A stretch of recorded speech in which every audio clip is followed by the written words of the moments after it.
നമസ്കാരം. എല്ലാവർക്കും ഷാ വിഷൻ്റെയും മൊയ്തീൻ ഷായുടെയും അഭിനന്ദനങ്ങളും ആശംസകളും.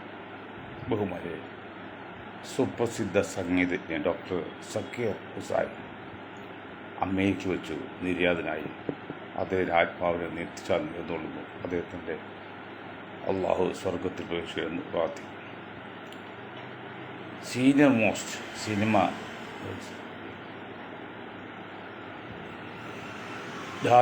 തോമസ് ഡാർലിൻ അദ്ദേഹം ലോകത്തോട് വിട പറഞ്ഞു. അദ്ദേഹത്തെ ആത്മാവിന് നിത്യശാന്തിയാണ്.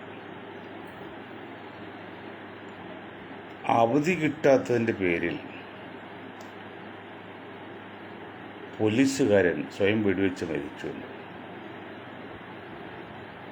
റോഡ് ക്രോസ് ചെയ്ത് പാർട്ടികൾ സമ്മേളനം നടത്തുന്നു. പത്തനംതിട്ട ബാറിൽ മറ്റോ ബീവറേജിൽ കോർപ്പറേഷനുണ്ടായ വഴക്കിൻ്റെ ഫലിതഫലമായിട്ട് കാവ് കയറ്റി കൊല്ലുന്നു. എന്താണ് നമ്മുടെ നാട്? എന്തായിരുന്നു നമ്മുടെ നാട്? ഇതിനൊക്കെ അന്തസ്സില്ലാത്ത ഭരണകൂടം ഉണ്ടായാൽ ഇത് നടക്കില്ല, അപ്പുറത്ത് നടക്കും. അയ്യങ്കാളി പറഞ്ഞു, ഞങ്ങളുടെ കുട്ടികളെ പഠിക്കാൻ അനുവദിച്ചെങ്കിൽ കൃഷി ചെയ്യുന്ന പാടത്ത് ഞങ്ങൾ പുല്ല് മുളപ്പിക്കും എന്ന് ഒരു വെല്ലുവിളി നടത്തിയിട്ടുണ്ട് പണ്ട്. അതേ അവസ്ഥയിൽ ഇന്നിപ്പോൾ ഒരു മുസ്ലിം ചിന്തകൻ പറഞ്ഞതായിട്ട് അറിയാൻ കഴിഞ്ഞു. സഭകളും സഭാ നേതൃത്വം കൊടുക്കുന്ന സ്കൂളുകളിലും ആവശ്യത്തിനും അനാവശ്യത്തിനും ആവശ്യത്തിലേറെയും ഈ ഒരു സമുദായത്തെ ബുദ്ധിമുട്ടിപ്പിക്കാൻ ശ്രമിച്ചാൽ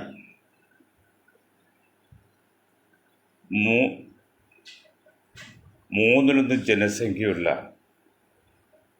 ഈ സമുദായത്തിലെ കുട്ടികളെ പഠിക്കാൻ വിടാതെ നിങ്ങളുടെ ചില സ്ഥാപനങ്ങൾ പൂട്ടിക്കുമെന്ന് പറയുന്നു.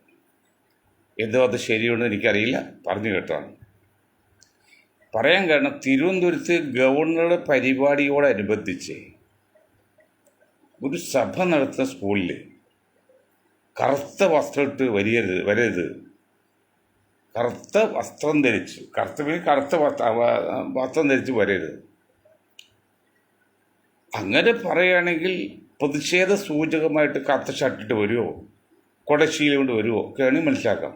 പക്ഷെ പർദ്ദ എന്ന് പറഞ്ഞാൽ അത് ഇന്ന് ലോകം അംഗീകരിച്ച ഒരു ഡ്രസ്സ് തന്നെയാണ്, ഡ്രസ് കോഡാണ്, ഒരു യൂണിഫോമാണ്. ഒരു കാര്യം പറയാം, പർദ്ദയുടെ പേരിൽ മുസ്ലിം സ്ത്രീകളിൽ വളരെ കുറച്ച് പേർ കാട്ടിക്കൂട്ടുന്ന വിക്രിയ അല്ലെങ്കിൽ വൃത്തികേട് അത് അംഗീകരിക്കാൻ പറ്റിയതല്ല. അത് ഈ പശുക്കൾക്ക് മോറവള്ളി ഇടും പോലെ ഈ കണ്ണ് വെച്ച് ബാക്കിയെല്ലാം മറച്ചു പോകുന്ന രീതി, അത് ഞങ്ങൾ അങ്ങേറ്റം എതിർക്കുകയാണ്. അങ്ങനെയൊക്കെ ഉണ്ടെങ്കിൽ അവർ മറ്റേ ഇന്ത്യ വിട്ടു പോകുന്നതിന് നല്ലത്. പർദ്ദ ധരിച്ചോ, അത് രണ്ട് കാര്യം. കാരണം പാവപ്പെട്ടവർക്ക്, പ്രത്യേകിച്ച് ഈ കാലത്ത് സ്വർണ്ണത്തിന് വില വെച്ച് നോക്കുമ്പോൾ സ്വർണ്ണമൊക്കെ ഇല്ലാത്തവർക്ക് അതൊന്നും അറിയില്ല. പർദ്ദ ധരിച്ചപ്പോൾ സ്വർണ്ണം ഉണ്ടോ ആരും അറിയില്ലല്ലോ. പണ്ട് സ്വർണ്ണമാലക്ക് പകരം ആധാരം കെട്ടി തൂക്കി കൊണ്ടുപോയി വന്നിട്ടുണ്ട്. കാരണം ഞാൻ സമ്പന്നനാണെന്ന് മനസ്സിലായാൽ മതിയില്ലോ എന്ന് വിചാരിച്ചിട്ട് തെളിവിന് വേണ്ടി തമാശ പറയാണ്. അതേ സ്ഥാനത്ത് പർദ്ദ, അല്ലെങ്കിൽ അത് പറയുമ്പോൾ പർദ്ദ ഒഴിവെന്ന് പറയണം, കുഴപ്പമില്ല. അവസരം ഗവർണർ പറഞ്ഞായിട്ട് വേറെ റിപ്പോർട്ടുണ്ട്. ഞങ്ങൾ അങ്ങനെയൊന്നും പറഞ്ഞിട്ടില്ല, അതൊക്കെ തെറ്റിദ്ധാരയാണ്. കുട്ടികൾക്ക് യൂണിഫോം ഉണ്ടല്ലോ, പിന്നെ എന്തിനാണ് പുതിയൊരു യൂണിഫോം വരുന്നത് എന്നൊക്കെ പറഞ്ഞാണ് ഗവർണർ പ്രസ്താവന കണ്ടു. ഏതായാലും സ്ഥാനത്തോ അസ്ഥാനത്തോ ഈ സമുദായത്തെ ദ്രോഹിക്കുന്ന രീതി സഭയിലെ ഒരു വിഭാഗം അത് കളയുന്നതാണ് നല്ലത്. അല്ലെങ്കിൽ ആപത്തുണ്ടാകും. ആരൊക്കെയോ നിങ്ങൾ മുന്നിൽ കണ്ടുകൊണ്ട് അവരെല്ലാം സഹായത്തിൽ വരുമെന്ന് വിചാരിച്ച് വെറുതെ വിഷയം ഉണ്ടാക്കരുത്. വളരെ സമാധാനമായിട്ട് പോകുന്ന നമ്മുടെ നാട്ടിൽ വിഷയം ഉണ്ടാക്കുന്ന എല്ലാവരോടായിട്ടും പറയണം. ഇതുപോലെ ഞാൻ കോട്ടയത്ത് ഒരു കുട്ടിയുടെ പിതാവിനെ വിളിച്ചു. ഇപ്പോഴല്ല, ഒരു 4-5 വർഷം മുൻപാണ്. തലമറിച്ച് വരരുത് എന്ന് പറയാണ്. തലമറിച്ച് പെൺകുട്ടികൾ വരരുത് എന്ന് പറഞ്ഞ് എന്താണ് സാറ്? ഞാൻ ചോദിച്ചു, നിങ്ങളുടെ കോളേജിൽ സിസ്റ്റേഴ്സ് ആരെങ്കിലും ക്ലാസ് എടുക്കാൻ വരുന്നെന്ന് ചോദിച്ചു. അപ്പോൾ അദ്ദേഹം പറഞ്ഞു, സിസ്റ്റേഴ്സ് ക്ലാസ് എടുക്കാൻ വരുന്നുണ്ട്. സിസ്റ്റേഴ്സിൻ്റെ ഡ്രസ് കോഡ് എന്താണ്? അത് തലയൊക്കെ കംപ്ലീറ്റ് മറച്ചുള്ളതാണ്. അപ്പോൾ ക്ലാസ് എടുക്കാൻ വരുന്ന അധ്യാപിക തലമറച്ച് സിസ്റ്ററുടെ ഒരു യൂണിഫോം ധരിച്ച് വരുമ്പോൾ അവർ പഠിപ്പിക്കുന്ന കുട്ടികൾ തലമറക്കരുതെന്ന് പറയുന്നതിൽ യുക്തിയില്ലാത്തതുകൊണ്ട് ആ കാര്യം നിങ്ങൾ അവിടെ പറഞ്ഞാൽ മതി, അവിടെ പ്രശ്നം തീർന്നു മതി. അങ്ങനെ പറഞ്ഞാൽ പ്രശ്നം തീർന്നു. അതുപോലെ അയ്യങ്കാളിയുടെ അന്നത്തെ വെല്ലുവിളി എന്നല്ലെങ്കിലും വെല്ലുവിളി തന്നെ അതുപോലെ സമുദായത്തെ സ്ഥാനത്തും അസ്ഥാനത്തും ആക്രമിക്കാൻ ശ്രമിച്ചാൽ, ഉപദ്രവിക്കാൻ ശ്രമിച്ചാൽ, ബുദ്ധിപൂർവ്വം കൈകാര്യം ചെയ്യാൻ ശ്രമിച്ചാൽ ചിലപ്പോൾ പ്രതികരിക്കേണ്ടി വരും. അതിൽ ദുഃഖം വന്നിട്ട് പ്രശ്നം ഉണ്ടാക്കിയിട്ട് കാര്യമൊന്നുമില്ല. അപ്പോൾ എല്ലാവരും സൗഹാർദ്ദമായിട്ട് പോവാം.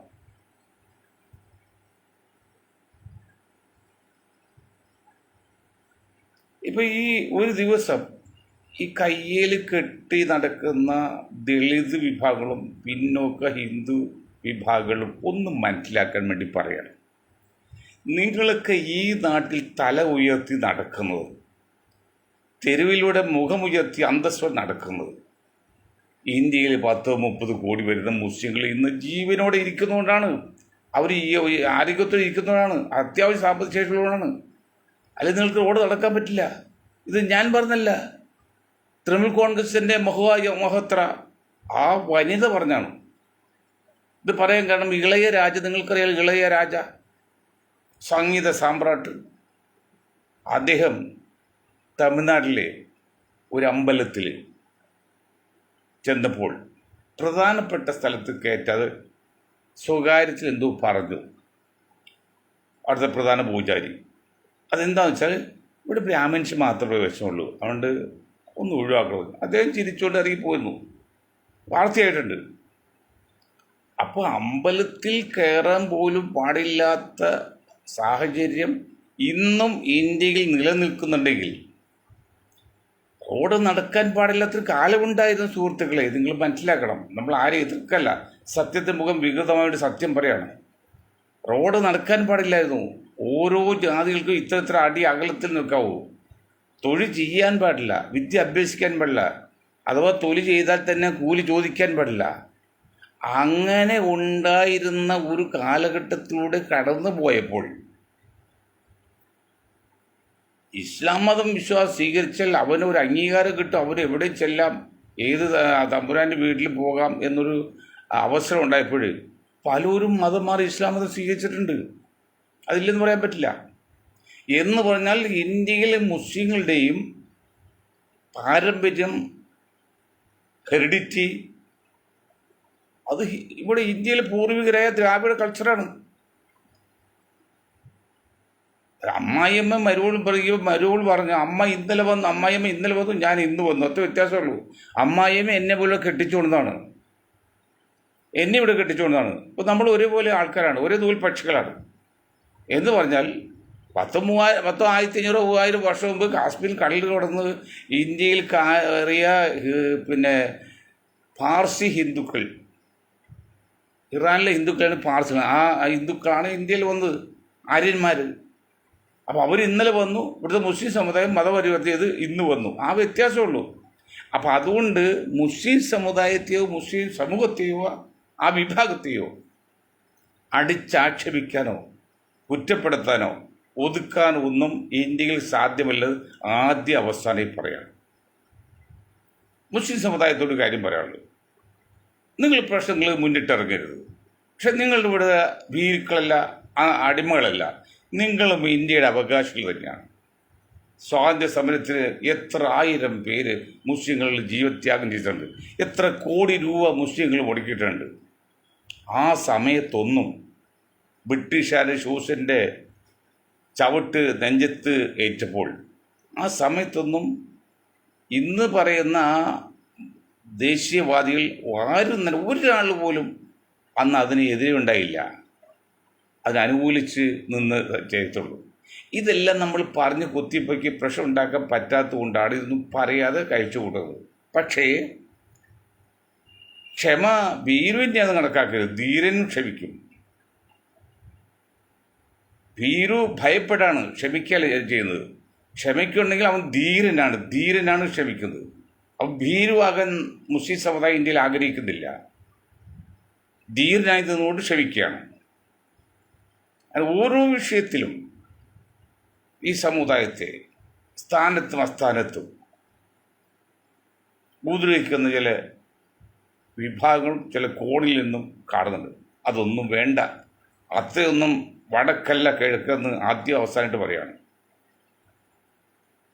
അപ്പോൾ കയ്യിൽ ചരട് കെട്ടിയും സംഘപരിവാറിന് വേണ്ടി കൊള്ളുന്ന ഈഴവ പിന്നോക്ക ദളിത് വിഭാഗങ്ങൾ മനസ്സിലാക്കണം, നിങ്ങൾക്ക് ഈ നാട്ടിൽ അഭിമാനത്തോടെ അന്തസ്സോടെ തല ഉയർത്തി നടക്കുന്നുണ്ടെങ്കിൽ അതിന് ആയിരക്കണക്കിന് മുസ്ലിങ്ങളുടെ ജീവൻ കൊടുത്ത് ഇട്ടാണ് എന്നുള്ള ഓർമ്മ വേണം.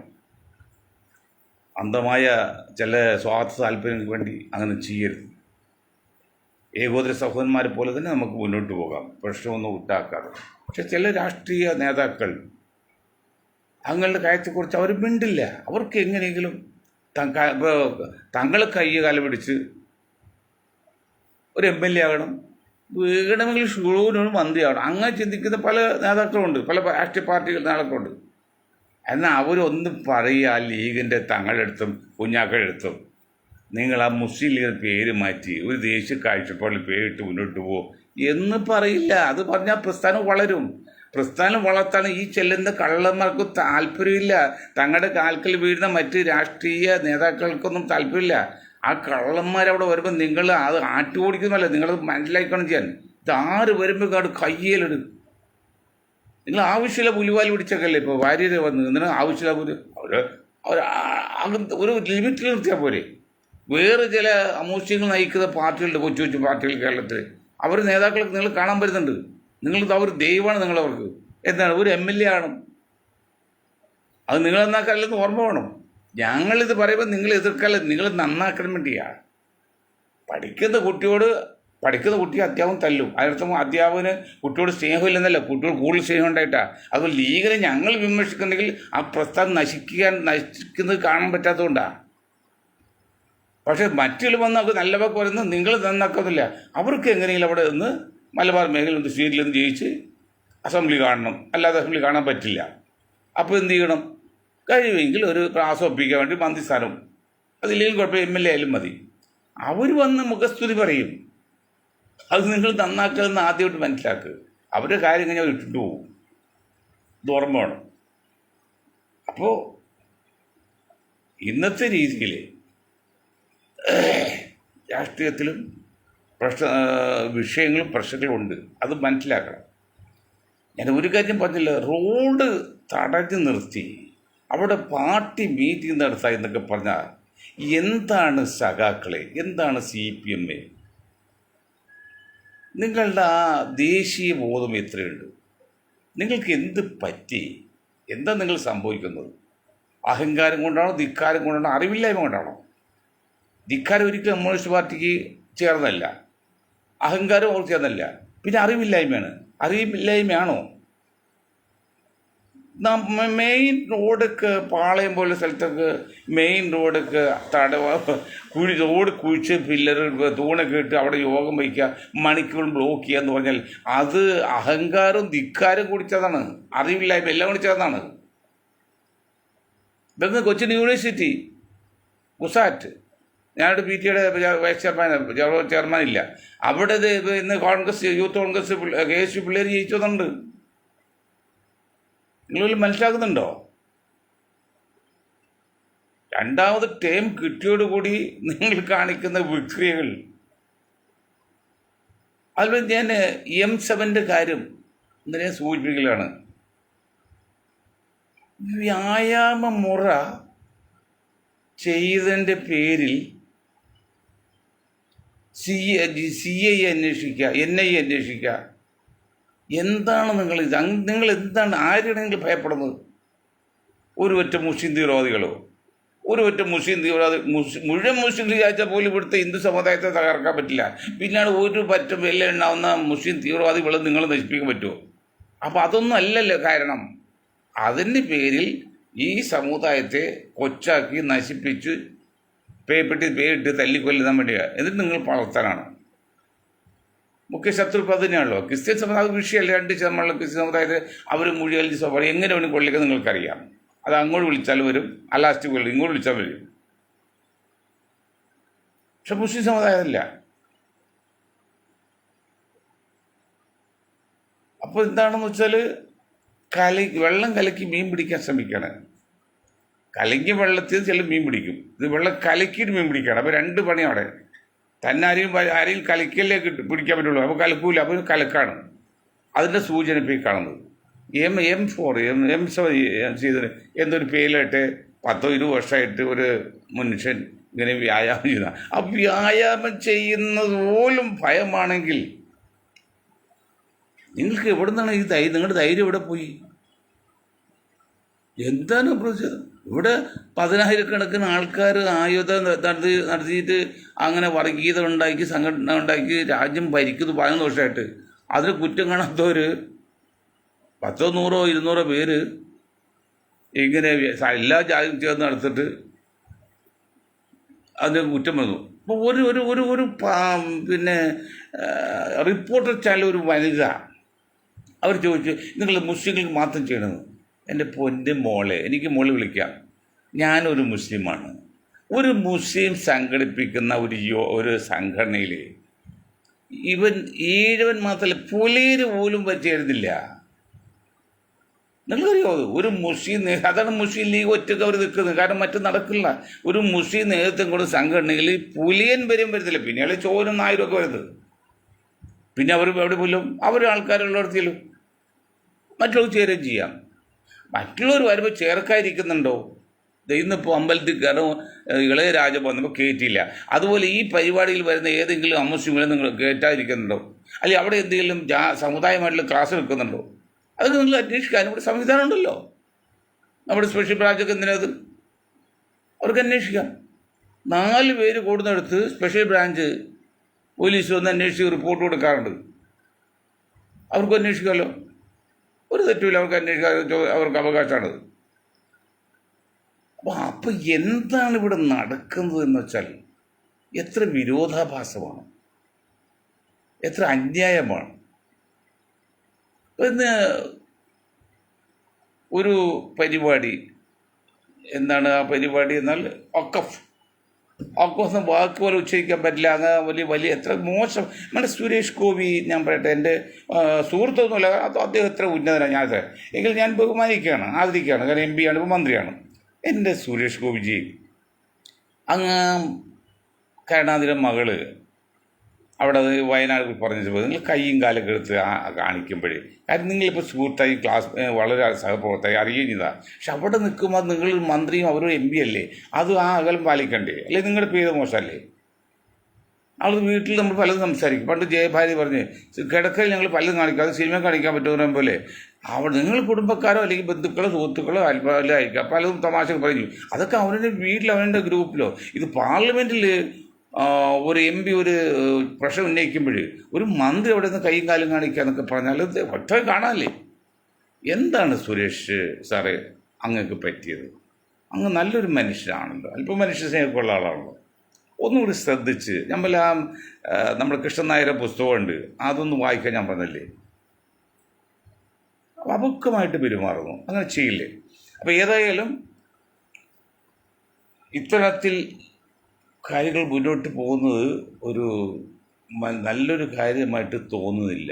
തിരുവനന്തപുരത്തെ കാര്യങ്ങളും പറഞ്ഞ് മറ്റേ കാര്യങ്ങൾ പറഞ്ഞ് പിന്നെ മുല്ല ഇവിടെ എന്താണ് പറയുന്നത്, ആ വഖഫിൻ്റെ കാര്യം പറഞ്ഞ് എന്തൊരു വിരോധാഭാസമാണ്, എന്തൊരു അനീതിയാണ് പറയുന്നത്.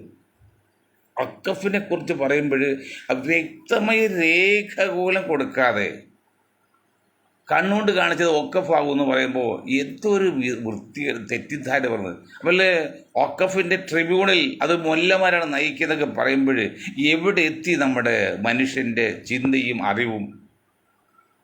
വഖഫ് ട്രിബ്യൂണലിൻ്റെ നേതൃത്വ റിട്ടയർഡ് ജഡ്ജോ അല്ലെങ്കിൽ ജില്ലാ ജഡ്ജൊക്കെ ആയിരിക്കണം. അത് നിയമിക്കുന്നത് സർക്കാരാണ്, എൻ്റെ ഓർമ്മ. അല്ല, കോടതിയല്ല, നിനക്ക് സർക്കാരാണ്. അത് തന്നെയല്ല, അത് മുസ്ലിം ആയിക്കൊന്നുമില്ല, അത് മൊല്ലമാനാണ് പറഞ്ഞെടുത്തപ്പോൾ ഈ പാവപ്പെട്ട ജനങ്ങളെ വെറുതെ ടെൻഷൻ തീവ്രവാദത്തിലേക്കോ അല്ലെങ്കിൽ വർഗീയവാദത്തിലേക്കോ തിരിച്ചുവിടല്ലേ? അതാണോ വിദ്യാഭ്യാസം കൊണ്ട് നിങ്ങൾ നേടിയത്? അത് അതിസങ്കീർണമാണ് ആ വിഷയങ്ങളൊക്കെ. അപ്പം അതുകൊണ്ട് ഈ രാഷ്ട്രീയക്കാരും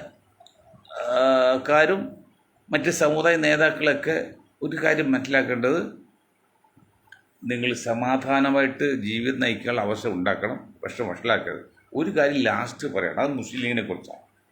ഏതാണ്ട് ദിവസങ്ങൾക്ക് മുമ്പ് ഞങ്ങൾ പറഞ്ഞു നിയമത്തെ വഴി നോക്കട്ടെ എന്ന് പറഞ്ഞാൽ പോരെ. അല്ല, നിങ്ങൾ കുഞ്ഞാക്കായോ തങ്ങളോ അവിടെ ചെയ്ത് സഭയുടെ അടുത്ത് കാലുപിടിക്കേണ്ട കാര്യമൊന്നുമില്ല എന്നൊക്കെ ഞങ്ങൾ രണ്ടാഴ്ച മുമ്പ് പറഞ്ഞു. മിനിയാന്നും പറഞ്ഞു. അപ്പം ഇന്നലെ മുസ്ലിം ലീഗിൻ്റെ യോഗം കൂടിയതിൽ അവസാന തീരുമാനം ഞങ്ങൾ പറഞ്ഞു അത് തന്നെയാണ്. എന്താണ്? ഒക്കെ ഭൂമിയല്ലെന്ന് പറയരുത്, പിന്നെ നിയമത്തെ വഴിക്ക് പോട്ടെ, കോടതി ഇരിക്കുകയാണ്, അതുകൊണ്ട് ഒക്കെ ഭൂമിയല്ല എന്ന് പറയരുത് എന്ന് പറഞ്ഞു. അപ്പം നിയമത്തെ വഴിക്ക് പോട്ടെ എന്ന് അങ്ങനെ പറഞ്ഞ് ഉറച്ചു നിൽക്ക്. നിങ്ങളൊന്ന് ഇറക്കുകാരോടെ ഇന്ന് ഒരു യോഗത്തിൽ ചെന്നപ്പോൾ സമസ്തയുടെ പ്രതിനിധിച്ച ഒരു മുസ്ലിയാർ പറഞ്ഞു, മുനമ്പം വഖഫാണോ എന്ന് ഞങ്ങൾ തീരുമാനിച്ചില്ല, പഠിച്ചുകൊണ്ടിരിക്കുകയാണ്. അപ്പം ഞാൻ അതിൻ്റെ സംഘാടകരോട് ഞാൻ തീർച്ചയായിട്ടും മാറ്റി പറഞ്ഞു, വഖഫ് സ്വത്തല്ല എന്ന് പറയുന്ന ഗ്രൂപ്പ് എന്തിനാണ് വിളിച്ചതെന്ന് ചോദിച്ചു. അതുപോലെ ഞാൻ അറിഞ്ഞില്ല എന്ന് പറഞ്ഞു. അവിടെ വഖഫാണെന്ന് പറഞ്ഞാൽ ആ യോഗ കൊണ്ടേ ആ സമസ്തയുടെ ആ മൗലിയോട് ചോദിക്കുകയാണ്, എൻ്റെ മൗലവി ഈ സംഭവം ഉണ്ടായിട്ട് വർഷങ്ങളായി, ഏതാണ് ഒരുപടി വർഷമായി അദ്ദേഹത്തിന് പ്രസംഗത്തിൽ നിന്ന് പറയുന്നുണ്ട്, ഇത്രയും വർഷമായിട്ടും സമസ്തക്ക് ഇതൊക്കെ ഭൂമിയാണോ അല്ലയോ എന്ന് തീരുമാനിക്കാൻ പറ്റിയില്ല എന്ന് പറഞ്ഞാൽ എന്തിനാണ് സമസ്ത നേതാക്കളെ മൗലവിമാരെ നിങ്ങൾക്ക് ജീവിച്ചിരിക്കുന്നത്? ഞങ്ങൾ വലിയ അറിവുള്ള ആളൊന്നുമില്ല, കൃത്യമതപരമായിട്ട് ഒരു സാധാരണ മനുഷ്യനാണ്. ഞങ്ങൾക്ക് അങ്ങനെ സംഭവത്തേക്ക് രണ്ടാഴ്ച ഒരാഴ്ച ഒരു ദിവസമൊക്കെ മതി തീരുമാനമെടുക്കാം. അപ്പോൾ 2 ആഴ്ച എടുത്തോട്ടെ, ഇത് ഏതാനും വർഷങ്ങളായി. ഇപ്പം സമരം തുടങ്ങിയിട്ട് 2-3 മാസം 50 ദിവസമായിട്ടേ ഉള്ളൂ. അതിന് മുമ്പെല്ലാം കോടികളുടെ കാര്യമാണ്. ഇത്രയും കാലം നീണ്ടുപോയൊരു കാര്യത്തെക്കുറിച്ച് ഞങ്ങളത് വഖഫാണോ അല്ലോ എന്ന് തീരുമാനം എടുത്തില്ല എന്ന് സമസ്തയെ പ്രതിനിധീകരിച്ച് വന്ന ഒരു തടിയ മുസ്ലിയാർ പ്രസംഗിച്ചപ്പോഴേ എന്തിനാണ് സമസ്തയുടെ നേതാക്കളെ നിങ്ങൾക്ക് ജീവിച്ചിരിക്കുന്നത് ഭൂമിക്ക് ഭാരമായിട്ട്? പറയുന്നതിൽ ഒരു ലോജിക്ക് വേണ്ടേ? ഇൽമിൻ്റെ അവകാശികളാണ്, അല്ല ഉടമകളാണ് മൗലവിമാർ. ഇൽമ എന്നാലും അറബി വാക്കാണ്, മലയാളത്തിൽ പറഞ്ഞ അറിവ് എന്നാണ്, നോളജ് ഇംഗ്ലീഷിൽ പറയും. ഇത്രയും സാമൂഹിക പരിഷ്കർത്താക്കളായ അല്ലെങ്കിൽ വിവരമുള്ള നിങ്ങൾക്ക് ഇത്രയും ദിവസം കിട്ടിയിട്ട്, ഇത്രയും മാസം കിട്ടിയിട്ട്, ഇത്രയും കൊല്ലം കിട്ടിയിട്ട് വഖഫ് ഭൂമിയാണോ ഇല്ലയെന്ന് തീരുമാനമെടുത്തല്ല ഞങ്ങൾ സ്റ്റഡി ചെയ്തിരിക്കാന്ന് പറയുമ്പോൾ ആ സദസ്സിൽ ഞാൻ മുസ്ലിയാർ പറഞ്ഞപ്പോൾ ഞാൻ അമ്പരന്ന് പോയി. എന്താണ് അവിടെ വഖഫ് ഭൂമിയായിട്ട് അംഗീകരിക്കുന്നത് മാത്രമായി യോഗം വിളിച്ചേക്കാം, അത് ഇമാമിൽ വിളിച്ചേക്കാം. അവിടെ വന്നിട്ട് പറയാണ് ഞങ്ങൾ തീരുമാനിച്ചിട്ടില്ല എന്ന്, സ്റ്റഡി ചെയ്യണമെന്ന്. ഈ ആളാണ്, ഇങ്ങനെയുള്ള വർഗങ്ങളാണ് ഈ സമുദായത്തെ നിയന്ത്രിക്കുന്നതെങ്കിൽ കഷ്ടം പടച്ചവനെ, ലജ്ജിക്കലേ വേറെ വഴിയില്ല. ഇവരൊക്കെ നേതൃത്വം കൊണ്ട് എങ്ങനെ ഈ സമുദായം രക്ഷപ്പെടും? തലയെക്കിട്ട് തൊപ്പി മാത്രം പോരാ, തലക്കകത്ത് എന്തെങ്കിലും ഉണ്ടാകണം. ഞാൻ കുറ്റപ്പെടുത്താൽ അതിന് ശപിച്ചാലും വേണ്ടില്ല. ഒന്നുകൂടി പറയാൻ നിർത്തിയേക്കാം. ഇത്രയും സമയം കിട്ടിയിട്ട് ഈ മുനമ്പം ഭൂമി വഖഫാണോ അല്ലയോ എന്ന് തീരുമാനിക്കാൻ, യെസ് ഓർ നോ തീരുമാനിക്കാൻ സാധിച്ചില്ല. ഞങ്ങൾ സ്റ്റഡി ചെയ്തിരിക്കാന്ന് പറഞ്ഞത് അറ്റ്ലീസ്റ്റ് ഈ യോഗത്തിൽ വിളിച്ചപ്പോൾ അപ്പോഴെങ്കിലും ദിവസം മുമ്പ് വിളിച്ചല്ലോ, 1-2 ആഴ്ച മുമ്പ് വിളിച്ചാൽ എൻ്റെ അറിവ്. ഈ 2 ആഴ്ച ഉണ്ടെങ്കിലും തീരുമാനം എടുക്കാൻ പാടില്ലേ? ഇതൊക്കെ ഭൂമിയല്ല, ഓക്കെ നിങ്ങളെ നിങ്ങൾ പറഞ്ഞോ, അല്ലെങ്കിൽ ഒക്കെ ഭൂമിയാണ്, അത് ഞങ്ങൾ സ്റ്റഡി പഠിച്ചുകൊണ്ടിരിക്കാന്ന് പറയുമ്പോൾ ആരാണ് മൗലവിമാരെ നിങ്ങൾ ഈ മണ്ടനാക്കുന്നത്? അള്ളാഹുവിനെയോ അല്ലെങ്കിൽ പാവം സമുദായത്തെ അജ്ഞരായ ജനങ്ങളെയോ? വേണ്ട അങ്ങനെയുള്ള അഭ്യാസമൊന്നും കാണിക്കണ്ട. നിങ്ങൾക്കൊന്നും സമുദായത്തിൻ്റെ മൊത്തം ചുമതല അല്ലെങ്കിൽ ചില്ലറായിട്ട് മൊത്തമായിട്ടൊന്നും ഒരാളും ഏൽപ്പിച്ചിട്ടില്ല. നിങ്ങൾ നിങ്ങളുടെ വഴി നോക്കുന്നു, ജീവിതമാക്കി ചെയ്യുന്നു, ജോലി എടുക്കുന്നു, ജീവിക്കുന്നു, ഒരു പരിധി സമ്പാദിക്കുന്നു. നിങ്ങളാണ് സമുദായത്തിന് നേതൃത്വം കൊടുക്കേണ്ടത്. വർഷങ്ങളായി. എന്നിട്ട് വേണം അത് വഖഫ് സ്വത്താണോ ഇല്ലെന്ന് തീരുമാനിച്ചിട്ടില്ല. അത് പഠിച്ചുകൊണ്ടിരിക്കുന്നത് കഷ്ടമാണ്. ഞാൻ വാക്ക് നിർത്താണ്. എനിക്ക് അങ്ങേറ്റം എനിക്ക് അതിൽ പ്രതിഷേധമുണ്ട്. ഞാൻ കുറച്ച് പിന്നെ അവർക്ക് എനിക്ക് പോരുകയും ചെയ്ത് സംഘാടകരോട് പറഞ്ഞിട്ടാണ് പോകുന്നെങ്കിലും ഇൻഷാ അല്ലാഹ് കാത്തിരിക്കട്ടെ. ആമീൻ. അസ്സലാമു അലൈക്കും.